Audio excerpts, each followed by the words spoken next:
선지자의 제자들의 아내 중에 한 여인이 엘리사에게 부르짖어 이르되 당신의 종 나의 남편이 이미 죽었는데 당신의 종이 여호와를 경외한 줄은 당신이 아시는 바니이다.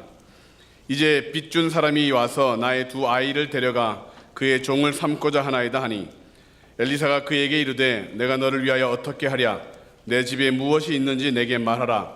그가 이르되 계집종의 집에 기름 한 그릇 외에는 아무것도 없나이다 하니 이르되 너는 밖에 나가서 모든 이웃에게 그릇을 빌리라. 빈 그릇을 빌리되 조금 빌리지 말고 너는 내 두 아들과 함께 들어가서 문을 닫고 그 모든 그릇에 기름을 부어서 차는 대로 옮겨 놓으라 하니라. 여인이 물러가서 그의 두 아들과 함께 문을 닫은 후에 그들은 그릇을 그에게로 가져오고 그는 부었더니 그릇에 다 찬지라. 여인이 아들에게 이르되 또 그릇을 내게로 가져오라 하니 아들이 이르되 다른 그릇이 없나이다 하니 기름이 곧 그쳤더라. 그 여인이 하나님의 사람에게 나아가서 말하니 그가 이르되 너는 가서 기름을 팔아 빚을 갚고 남은 것으로 너와 내 두 아들이 생활하라 하였더라. 아멘. 오늘 말씀은 교회 다니시는 분들이 한 번쯤은 다 설교를 들었을 법한 그런 말씀이에요. 엘리사라고 하는 선지자가 계세요. 엘리사와 엘리야는 우리가 이름이 비슷해서 자꾸 혼돈이 돼요. 한번 엘리야 해볼까요? 엘리야. 그러니까 엘리야 할 때는 열왕기 상이에요. 그래서 아합과 관계가 되는 사람. 엘리사는 열왕기 하에 등장해요. 엘리사 해볼까요? 시작. 엘리사. 이름이 엘리야, 엘리사 이름이 다 여자 이름 같이 느껴진다는 그런 분도 계시더라고요. 그런데 이 엘리사라고 하는 이 인물은 나만이라고 하는 사람의 문둥병도 고치고 했던 정말 그런 기적의 많은 역사가 일어난 선지자입니다. 근데 그의 제자 중에 한 가정에 남편이 있어요. 그 사람이 엘리사의 제자인데 병이 들었어요. 웬만하면 병 들면 엘리사 선생님이 기도해주면 다 치료받을 텐데 이분은 그렇지 않았나 봐요. 약값으로 돈도 많이 쓰고 그리고 그 투병 생활하면서 빚도 많이 지게 된 거죠. 그리고 죽었어요. 그런데 그 빚을 진 그 빚을 그 과부가 아이들과 두 아들과 함께 있는데 갚을 길이 없는 거죠. 바로 그때 그 빚쟁이가 와가지고 그 아이들을 노예로 팔겠다는 거예요. 이런 일이 벌어지니까 엘리사 선생님에게 달려와서 선생님 우리가 이렇게 지금 비참해졌는데 어떻게 하면 되겠냐고. 그래서 엘리사 선생님이 주신 그 방법대로 그 빚을 갚았다 하는 내용이 오늘 등장합니다. 참 우리는 이 가정, 빚쟁이에게 시달리는 이런 가정을 보면서 요즘은 경제가 참 너무 안 좋은 거예요. 제가 우리 목사님 몇 분하고 함께 그리고 가까운 우리 성도님이 하시는 그런 분식집이 있어서 갔습니다. 그 집은 낮이건 밤이건 항상 사람들이 들끓는 그런 집이거든요. 그래서 가면서 주차를 어떻게 해야 되나, 혹시 자리가 없으면 어떡하나 그러고 갔어요. 갔더니 웬걸 주차하기도 편안하고요. 안에 들어갔더니 그냥 사람이 거의 없어요. 테이블도 한 테이블만 사람이 있고 널널하게 비어 있는 거예요. 저녁에 가서 보니까. 그래서 이렇게 보니까 안에서 일하는 사람들도 거의 없어요. 전에는 거의 10여 명 가까이 일하는 분들이 계셨는데 겨우 3분만 저 앞에서 일을 하시는 거예요. 그래서 이렇게 보면서 야, 정말 심각하구나. 우리 집사님 가정의 그 사업장에 이 정도가 됐다면 다른 분들은 오죽심할까 이런 생각이 들 만큼 그렇게 심각하더라고요. 보니까 인건비가 비싸니까, 야간이니까. 그래서 사람들을 대폭 줄이게 되니까 그 분식집인데 여러 가지 음식이 다양하게 나오던 집인데 그냥 라면도 안 된다는 거예요. 그래가지고 그 떡볶이, 오뎅 먹고 싶잖아요. 그죠? 튀김 이거밖에 안 된다는 거예요. 그러니까 사람들이 거의 없는 거죠. 그래서 어찌됐든 그런 모습을 보면서 요즘 참 생활이 어렵겠구나. 요 앞에 우리가 백제 고분로 쪽을 쭉 지나가면서 봐도 건물들의 빈 집들이 그렇게 많아요. 빈 곳이 너무 많은 거예요. 그만큼 경제가 어려운 거죠. 그러다 보니까 빚을 지는 사람들도 꽤 있을 거예요. 우리가 하나님께 기도하잖아요. 분명히 이 가정도 기도했을 거예요. 하나님 고쳐주세요. 우리 남편 살려주세요. 기도했을 거예요. 더군다나 능력의 종 엘리사 선생님에게도 기도 부탁을 했을 거예요. 그런데 그냥 약값으로 돈만 다 쓰고 빚만 지고 죽었다는 거예요. 그러니까 우리는 이런 일이 벌어질 때 왜 하필이면 내 가정에 이런 일이 생기나? 왜 하나님은 살아계시다고 하면서 내게는 도움이 안 되나? 이런 생각이 들 때가 참 많거든요. 그래서 우리는 신앙생활하면서 나에게 섭섭하게 하는, 혹은 내게 어떤 역사들이 일어나지 않는 걸 보면서 절망하거나 하나님에 대한 냉담한 마음으로 식어버릴 경우가 꽤 있어요. 여러분, 우리가 신앙생활할 때 버려야 될 질문이 있어요. 질문의 내용만 바뀌어도 신앙생활 하는데 큰 도움이 되는데, 그 버려야 될 질문의 내용이 왜예요. 왜? 한번 다 같이 왜 해볼까요? 왜 내게 이러셨습니까? 왜 나는 이렇지요? 하나님 왜요? 이렇게 왜라고 묻고 싶을 때가 참 많은 거예요. 그런데 하나님은 우리 보고 왜라고 묻지 말고 어떻게 해야 될까요? 하고 어떻게로 물으라는 거예요. 성경에 보니까 요한복음 9장 1절 한번 찾아보실까요? 요한복음 9장이에요. 1절이에요. 요한복음 9장 1절을 보시면 예수께서 길을 가실 때 날 때부터 맹인된 사람을 보신지라. 그럼 사람들이 저 사람은 왜 날 때부터 맹인일까? 부모의 죄일까? 본인의 죄일까? 왜일까? 왜라고 묻고 싶은 거예요. 그래서 2절에 제자들이 물은 거예요. 다 같이 한번 읽어보실까요? 시작. 제자들이 물어 이르되 랍비요, 이 사람이 맹인으로 난 것이 누구의 죄로 인함이니까? 자기니까? 그의 부모니까? 근데 우리들은 왜요? 이렇게 묻고 싶은 거지요. 그런데 예수님은 뭐라고 대답하시는가 하면 3절 한번 다 같이 읽어보실까요? 시작. 예수께서 대답하시되 이 사람이나 그의 부모의 죄로 인한 것이 아니라 그에게서 하나님이 하시는 일을 나타내고자 하심이라. 종종 우리는 왜 저 사람은 기도 응답해 주시는데 왜 나는 안 돼요? 왜 내게는 이렇게 불행하게 만드세요? 하고 하나님의 차별하심 앞에서 가슴을 막 아파한다고요. 그러면서 자꾸 왜요? 물어요. 근데 그게 우리에게 있어서 신앙생활에 잘못된 질문이라는 거예요.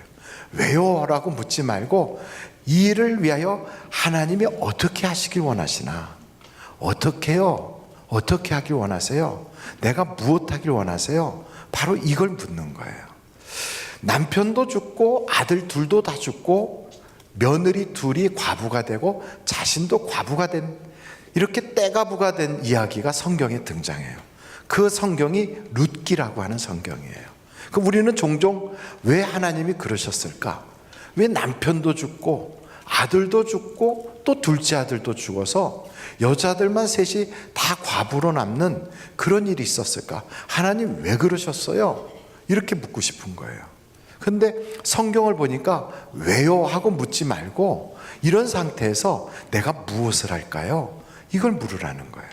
그러니까 하나님이 바로 그 순간에 고향 땅에는 흉년이 풍년으로 바뀌었으니까 베들레헴으로 돌아가게 하셔서 거기서 왜요? 내게 왜 이렇게 비참하게 하셨어요? 이거 묻고 한탄하고 자기 신세 타령하지 말고 무엇을 할까요? 하고 하나님께 묻다 보면 가서 이삭이라도 죽게 하고 또 뭔가를 하게 하시다가 새로운 만남을 주시고 그 안에서 하나님이 계획한 일을 이어나가게 하시거든요. 그래서 여러분, 우리는 왜요? 하고 묻지 말고 어떻게 할까요? 무엇을 할까요? 이 일을 통하여 하나님이 하시고자 하는 일이 무엇인가? 이걸 물어야 되는 거예요. 여러분, 페르시아라고 하는 나라, 오늘날은 이란이에요. 이란. 페르시아가 어디라고요? 이란이에요. 이란. 이란에 우리 한국 사람들이 꽤 많이 살고 계시는데요. 거기 이란에 가면 이란 교회도 있어요. 그런데 그 옛날에 그 이란에 이스라엘 사람들이 끌려가서 거기서 노예 생활한 적이 있었거든요. 지금도 가서 보면 그 유대인들이 다 돌아가지 않고 남아서 이란에서 그렇게 모여서 살고 있는 유대인 마을도 있습니다. 그런데 그 이란에서 왕이 자기의 아주 절친인 하만이라고 하는 관리와 함께 법을 만들었어요. 그게 뭐냐면 유대인들을 일거에 다 죽이고 그리고 그들의 재산을 빼앗아서 각자 그 나라에 유익하게 쓰자 하는 그런 법이에요. 어떻게 이런 이상한 법, 사람 죽이는 법을 만들었을까? 한 민족을 다 몰살시키는 그런 법을 왜 만들었을까? 우리는 그러잖아요. 하나님 왜 그러셨어요? 이렇게 묻고 싶잖아요. 그래서 사람들은 다 절망하는 거죠. 하나님이 살아계시면 어떻게 이런 일이 있을 수 있나? 바로 그때 모르드게와 에스더는 왜요? 하고 묻질 않고요. 하나님 어떻게 하길 원하십니까? 이렇게 물은 거예요. 그러니까 질문만 바꿔도 우리가 해나갈 수 있는 힘이 생겨요. 그러니까 어떻게 하길 원하세요?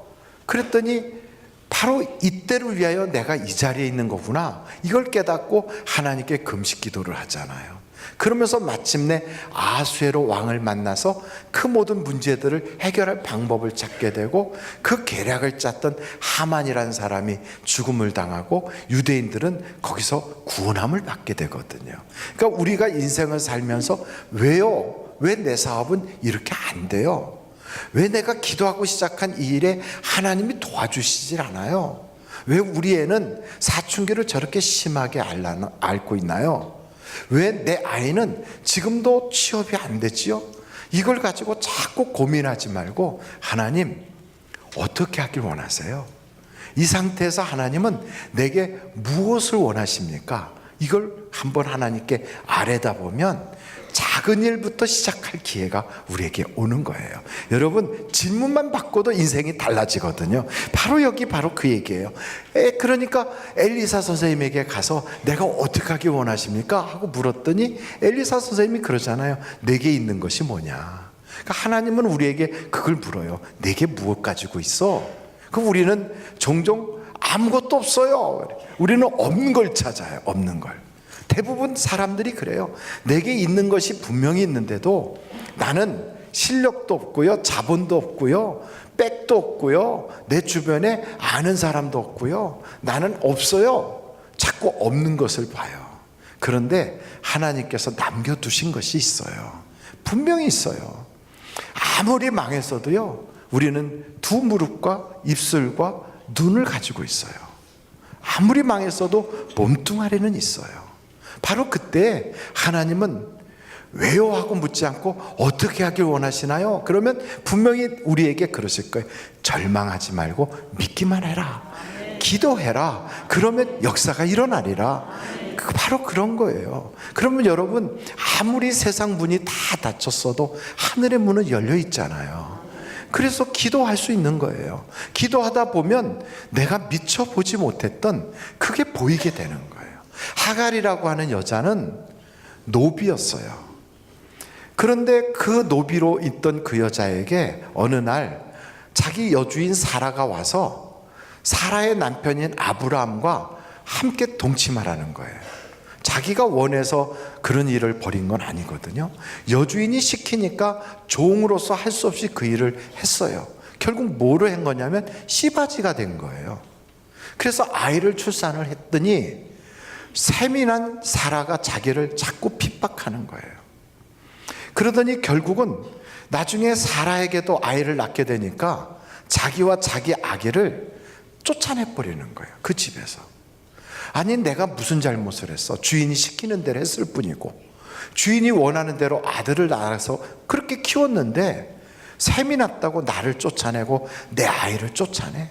그럼 그 집에 그래도 아들이라도 낳아줬으면 한미천 줘서 먹고 살게 해줘야 될 텐데 믿음이 좋다고 하는 아브라함이, 더군다나 하나님이 그렇게 복을 주시는 아브라함이 자기에게 양 한 마리도 안 줘요.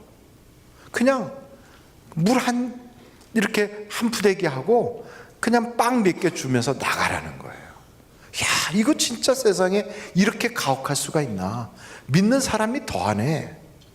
아니 어떻게 하나님이 복 주시는 사람이 저렇게 인색할까? 막 이런 생각으로 하나님에 대한 섭섭함과 자기 주인에 대한 그 마음의 아픔을 가지고 나왔어요. 나와서 멀리 갈 데도 없는 거죠. 갈 데도 없어 이 여자는요. 배운 것도 없고 어디 해볼 만한 방법도 없어요. 그래서 뭘 하냐면 아브라함이 살고 있는 그 집 근처 멀리 떨어지지도 않은 데서 빙빙 돌면서 거기서 그냥 배회하는 거예요. 얼마나 비참합니까? 그러다가 글쎄 먹을 양식이 다 떨어졌어요. 그 집에 가서 자기는 거기서 사는 것밖에 못 배운 여자인데 어떻게 해나갈 길이 없는 거예요. 그런데 자기 아들이 목이 말라 죽어가요. 얼마나 가슴 아픈 일입니까? 그때 이 여자에게는 가진 게 하나도 없어. 주인에게도 버림받고 하나님께도 버림받은 것 같아요. 그리고 자기는 할 방법이 없는 거지요. 여러분, 우리가 세상을 살다 보면 자본도 떨어지고 나이도 먹고 또 알던 사람들도 내가 망했다고 하면 다 등 돌리고 어디 찾아갈 데도 없을 때 난감하지 않아요? 바로 이 하갈이란 여자가 그런 입장이 된 거예요. 바로 그때에 하갈이 할 수 있는 방법이 없는 거예요. 우는 거죠. 하나님 앞에서 우는 거예요. 사람 앞에서 울면 소문만 나빠지고요. 사람 앞에서 울어봤자 도움도 못 받아요. 근데 하갈은 하나님 앞에서 울은 거예요. 울면서 외친 거예요. 하나님, 차마 내 자식이 죽는 것은 내가 못 보겠어요. 그러면서 막 울었어요. 가진 것도 없는 여자예요. 그냥 울었어요. 그랬더니 그 앞에 샘물이 터지는 걸 하나님이 보여주신 거예요. 하나님이 보여주세요. 내게 아무것도 없는 줄 알았는데 그래도 내 앞에 하나님이 내 편이시구나. 하나님이 내 앞에 샘물이 터지게 해주시구나. 그러면서 아이를 일으켜 세워 그 물을 마시게 하라. 너는 비록 주인에게 버림받고 너는 비록 세상에 억울한 여자지만 내가 너와 함께 할 거야. 그리고 내 아들의 손을 붙잡고 일어서라. 내가 12방백을 너에게 줄 것이고 너는 12방백의 어머니가 될 거야. 여러분, 이 하나님의 말씀이 하갈이라고 하는 이 여자에겐 얼마나 큰 위로가 됐겠습니까? 마찬가지예요. 우리는 보이지 않아도 왜요? 왜 나를 이렇게 하십니까? 막 이렇게 하다 보면 원망하고 자학하고 세상에 대하여 불평으로 끝나지만 바로 그때 하나님 앞에 눈물을 쏟아가며 기도하다 보면 하나님이 보여주신다고요. 그래서 여러분, 하갈이란 여자도 이렇게 보게 되니까 하나님이 주시는 그 물을 마시고 일어나게 하고, 그리고 광야에서 아무것도 갖지 못한 그런 집안이지만 사냥이라도 해서 먹고 살면서 드디어 그런 그 방백이 되고 나중에는 이스마엘이라고 하는 그 후손을 통하여 아람 민족을 일으키고 그렇게 세워나가지 않습니까? 그 가만히 보면 우리 하나님 앞에 눈물 쏟아가며 기도하면 하나님은 우리에게 길을 열어주시는 거예요. 갈 길을 밝히 보이시니, 성경에 그 나오는 말씀을 찬송가로 딱 보여주시기를, 갈 길을 밝히 보이시는 그 하나님이 우리 편이 되시는 걸 여러분 믿으시기를 간절히 바랍니다. 아이들도 어른과 하나도 다르지 않아요. IMF가 우리나라에 구제금융으로 도와줬던 때가 있어요. 그게 1998년도로 기억이 돼요. 근데 그때 여러분, 우리나라에 은행 다니시던 분들, 직장 생활하던 분들이 얼마나 많이 그 회사에서 쫓겨나서 길로 나앉았습니까? 그때 각 가정의 가장들이 멀쩡히 다니던 직장을 다 잃어버리고 정말로 많은 고생을 했어요. 백성들이 우리나라 같은 나라가 없잖아요. 다 집에 있는 금을 다 들고 나와가지고 금이라도 팔아서 우리가 외국 빚을 갚자. 참 우리 민족은 그런 거예요. 일제시대 때 우리나라가 일본의 그런 통치를 받을 때 우리가 일본하고 전쟁에 진 것도 아니거든요. 우리나라가 일본에 그렇게 노예살이를 했던 이유는 빚을 져서 그래요. 돈이 없어서 빚을 진 거거든요. 그 빚 때문에 노예가 됐던 거예요. 그러니까 그 당시에 한국 교회가 무슨 운동을 했냐면 담배 피지 말자, 술 먹지 말자, 그리고 우리가 노름하지 말자, 빚을 갚자, 국산품을 애용하자. 그래서 일본의 빚을 갖고 우리가 독립하자. 그 운동을 벌인 것이, 그것이 우리 기독교의 전통이 돼서 기독교는 담배도 술도 안 하게 되는 그런 기독교의 전통을 한국교회가 갖게 된 거거든요. 마찬가지로 빚을 갚자, 이게 굉장히 중요한 거죠. 오늘 저는 그 IMF 때 아이들의 기도를 제가 목사로서 봤어요. 여러분, IMF 때 그 우리나라 사람들이 다 금은부치 들고 나와가지고 나라 빚 갚으려고 할 때 그때 애들이 어떤 기도했는 줄 아십니까? 아이들이 기도문을 적어왔는데, 하나님, 우리 아버지가 많이 힘들어해요. 하나님 도와주세요. 아이들도 다 알아요. 아이들도 부모가 얼마나 어려워하고 있는지를 다 알고 있어요. 말하지 않아도 다 느끼고 듣고 본다고요. 그래서 애들의 기도 제목을 보니까 어른들의 기도와 똑같아요. 하나도 다르질 않아요. 여러분, 이 집안에 이런 어려움이 생겼을 때 빚쟁이가 와가지고 애들 둘을 다 노예로 팔아버리겠다고 하잖아요. 그때 엘리사가 알려준 방법으로 아이들과 함께 그릇을 빌리고, 그래서 문을 닫고 들어가서 그 빈 그릇에 집에 있는 기름의 기름병을 쏟게 하잖아요. 아이들과 함께 하게 하는 거예요. 여러분, 어려운 문제가 있을 때 애들이 알면 아이들이 기죽을까 봐, 우리 아이가 이 사실을 알면 친구들 사이에서 우리 애가 기가 꺾일까 봐, 그래서 쉬쉬쉬 해가면서 부모들만 울고불고 하며 기도하는 그런 일들이 있단 말이죠. 근데 그러지 마세요. 아이들도 다 알고 있어요. 함께 기도하십시오. 함께 기도하면 아이들의 기도에 하나님이 더 빨리 응답해 주세요. 그래서 아이들이 체험을 하게 되거든요. 여러분, 역대하 20장 한번 찾아보실까요? 역대하 20장이에요. 역대하 20장 12절로 13절.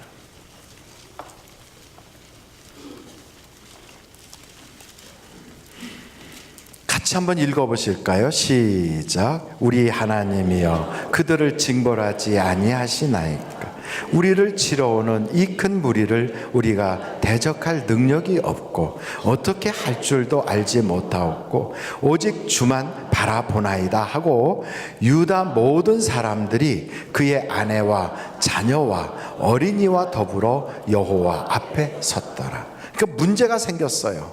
여호사밧이 나라를 다스리고 있을 때에 모압 족속, 암몬 족속, 세일산 거민들이 연합군대를 일으켜서 쳐들어왔어요.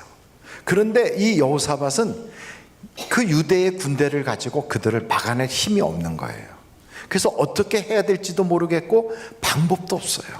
근데 그때 어떻게 하느냐? 어린아이들과 어른 할 것 없이 다 같이 하나님 앞에 있는 거예요. 그리고 하나님께 다 같이 기도한 거예요. 여러분, 이렇게 아이들과 함께 기도하잖아요. 그러면 그 기도에 하나님이 응답 주시는 거예요. 그래서 어떻게 하시는가? 거기 보니까 17절 보실까요? 역대하 20장 17절이에요. 같이 한번 읽어보실까요? 시작. 이 전쟁에는 너희가 싸울 것이 없나니 대열을 이루고 서서 너희와 함께한 여호와가 구원하는 것을 보라. 유다와 예루살렘아, 너희는 두려워하지 말며 놀라지 말고 내일 그들이 맞서 나가라. 여호와가 너희와 함께하리라 하셨느니라. 아멘. 그러니까 아이들과 더불어 하나님께 기도했더니 하나님께서 응답을 주시는 거예요. 여러분, 아이들과 함께 여러분 가정의 문제를 놓고 기도하세요. 아버지가 아프다, 같이 기도하는 거예요. 아이들과 함께. 어떤 때는 그 기도에 응답이 없는 것 같이 느껴질 때가 있어요. 신앙은 해석을 참 잘해야 되거든요. 아이들이 왜 하나님께 우리가 기도했는데 아버지 병이 빨리 낫질 않아요? 그러면 하나님의 뜻이 있을 거야. 하나님께서 분명히 우리 집을 통하여 하실 일이 있어. 그리고 아이들에게 믿음을 계속 심어주는 거예요. 그러다 보면 우리 인생에 하나님의 응답을 분명히 기도하는 자에게 아주 세미하게, 확실하게 알려주신다고요. 그랬더니 여기에 성경에 보니까 그들이 오는데 자기들끼리 다 서로 싸우고요, 이스라엘 사람들, 이 유대인들은 나가서 싸울 것도 없이 이기고 말았어요. 그곳의 현장이 어디냐면 브라가 골짜기라는 거예요. 여러분 여기 성경에 한번 같이 보실까요? 22절에 역대하 20장 22절 다 같이 한번 읽어보시겠습니다. 시작. 그 노래와 찬송이 시작될 때 여호와께서 복병을 두어 유다를 치러 온 암몬 자손과 모압과 세일산 주민들을 치게 하심으로 그들이 패하였으니, 거기에 그들이 패하고 나서 26절 한번 보실까요? 26절 다 같이 한번 읽어보시겠습니다. 시작. 넷째 날에 무리가 브라가 골짜기에 모여서 거기서 여호와를 송축한지라. 그러므로 오늘날까지 그곳을 브라가 골짜기라 일컫더라. 하나님이 그들에게 이런 놀라운 체험을 주시는 거예요. 여러분 자녀들과 함께 기도하면 하나님이 반드시 체험으로 역사하세요. 그래서 어린이날이다, 재밌게 놀자, 그리고 교회 다니면서 즐기자, 이것보다 더 중요한 게 있어요. 아이들에게 평생의 기억에 남을 수 있는 영적 체험을 하게 하는 거예요. 여러분 세상에 나가서 보면 믿는 아이들과 믿지 않는 아이들은 말이 달라요. 생각도 달라요. 완전히 달라요. 믿는 아이들은 굉장히 아이들이 착해요. 그리고 굉장히 순종적이에요. 그리고 무슨 이야기를 하면 들으려고 해요. 그런 그 선한 마음은 하나님이 주신 거거든요. 근데 이 아이들이 장차 세상으로 나가면 믿지 않는 아이들이나 믿는 아이들이나 막 섞여버리면 거기서 신앙생활에 그 삶대로 막 살아가기가 너무 어려워지거든요. 그때도 요동치 않도록 꽉 붙잡아 줄 수 있는 바로 그것은 하나님께서 그때 내가 기도할 때 응답 주신 그 영적인 체험, 그리고 그 말씀대로 했더니 하나님이 주셨구나 하는 성경 말씀에 근거를 둔 믿음, 이거를 다 갖게 하면요, 아이들이 세상 살다가 어려워도 말씀으로 돌아오게 하시고 또 다시 기도할 수 있는 아이들로 변화받게 하는 거예요. 여러분 그래서 우리가 신앙 체험은 굉장히 귀한 거예요. 이 아이들이 그 문을 닫은 거예요. 여러분 같이 골방에 들어가서 어머니와 함께 문을 꽉 닫고 그 안에서 기름을 불 때마다 기름이 막 가득히 그릇마다 빌려온 대로 차고 넘치잖아요. 얼마나 큰 기적이 일어난 겁니까? 여러분 우리는 하고 싶은 이야기도 많고 또 우리가 이 세상에 대해서 말하고 싶은 생각들이 참 많을 거예요. 그러나 하나님의 기적을 보고 완벽하게 우리에게 역사하기 전까지는 골방의 문을 닫아야 돼요. 닫아야 돼요. 이스라엘 백성들이 40년 동안 광야 생활을 할 때 얼마나 많은 기적을 봤어요. 날마다 기적이에요. 만나와 메추라기가 내려요. 하늘에서는 낮에는 구름 기둥, 밤에는 불 기둥이 있어요. 그 광야에서 농사를 짓지 않았는데도 40년 동안이나 그들이 굶어 죽질 않았어요. 거기서 무슨 길쌈을 하거나 거기서 신발을 만들어내지 않았어도 옷이 헤어지거나 신발이 떨어지지 않았다는 거예요. 그러니까 삶이 다 기적이에요. 그런데도 불구하고 그들은 끊임없이 원망하고 불평하고 그리고 의심하고 교만하고 자만했어요. 그랬더니 결국 광야 생활하면서 그들이 무너져 내린 거예요. 적과 꿀이 흐르는 약속의 땅에 들어간 사람들은 아주 소수만 들어갔어요. 왜 그랬을까요? 골방의 문을 닫지 않아서 그랬어요. 여러분 우리가 세상을 살다 보면 어려운 일이 생기거든요. 믿는 사람인데 하나님께 내가 이렇게 지금까지 충성했는데 내가 이렇게 그래도 예배 드렸는데 이러면서 하고 싶은 얘기가 왜 없겠어요? 바로 그때 우리 주님은 그래요. 문을 닫아라. 골방문을 닫는 거예요. 그리고 오직 하나님께서 역사하시는 그 현장에 있는 거예요. 거기가 어딜까요? 거기가 기도 자리예요. 그래서 기도할 때 골방의 문을 닫고 들어가 기도하는 거예요. 또 때로는요, 막 기름이 나올 때 나가서 뛰어나가서 자랑하고 싶잖아요. 아니에요. 그것도 하지 않고 문을 닫는 거예요. 하고 싶은 말을 닫는 거예요. 오직 하나님과만은 다 1대1로 만남을 갖는 거예요. 여러분 우리 인생에 그 부분이 굉장히 중요해요. 우리가 살다가 고난을 당할 때 질문을 바꾸십시오. 그리고 아이들과 함께 하십시오. 그리고 골방의 문을 닫으십시오. 그러면 그 속에서 역사하시는 하나님의 기적은 정말 너무너무 놀라워서요, 막 당장이라도 뛰쳐나가고 싶을 만큼 기름이 콸콸콸콸 쏟아져 나온다고요. 이게 다 채워지고 나면 그 다음에 나가서 기름 다 팔고 빚 다 갚고 완벽하게 해결되고 난 다음에 그 다음에 간증을 해도 늦지 않아요. 그래서 여러분, 우리는 우리의 입을 여기다가 파수꾼을 세우고 자갈을 물고 골방에 들어가듯이 문을 탁 닫고 오직 하나님과만 일대일로 만나는 그 고난의 시기를 지나갈 필요가 있어요. 터널을 통과할 때 바로 그렇게 하는 거예요.